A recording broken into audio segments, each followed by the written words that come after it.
Le passage de Matthieu 15, 13 à propos des pharisiens se rapporte naturellement à ceux qui assument la tâche d'enseigner les autres, de les diriger spirituellement.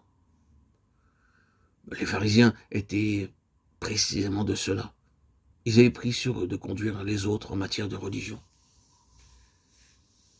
C'est en parlant d'eux que le Seigneur dit « Toute plantation, littéralement, que n'a pas planté mon Père Céleste sera déracinée ». En d'autres termes, il dit ceci « Quiconque est assez osé pour prendre la responsabilité de montrer le chemin aux autres sans avoir été mandaté par le Seigneur, sans avoir reçu son message, sera déraciné. » Ces maîtres-là, ces docteurs-là, sont des plantes qui se sont mises en terre toutes seules.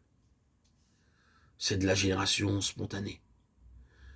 Une vérité comme celle-là ne peut sans doute avoir qu'une application très restreinte dans une réunion, dans une assemblée, dans des communautés. Il y a pourtant là quelque chose qui ne devrait pas passer inaperçu au temps où nous en sommes. C'est une impérieuse nécessité que ceux qui nous dirigent dans les choses spirituelles soient des hommes ayant un mandat de Dieu, un message, une révélation, des hommes qui ne soient pas simplement pasteurs ou docteurs selon l'ordre établi, mais qui ont en eux la racine même de l'enseignement divin. Tout cela, il faut le dire à cause de la fin qui s'approche. Je crois que nous avançons à grands pas vers cette période critique où tout de par la volonté souveraine de Dieu va être passé au crible d'une épreuve sans précédent, d'un test.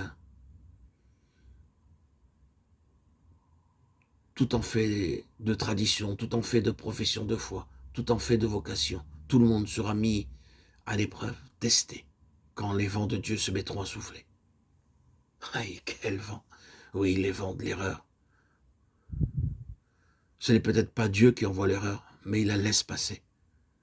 Faux docteurs, fausse doctrine, épreuves douloureuses, intenses, serrées, expériences profondes, déconcertantes peut-être, qui labourent l'être entier. Nous allons tous y passer, sous la souveraine direction de Dieu. Et on verra bien, alors, jusqu'à quel point nous sommes enracinés.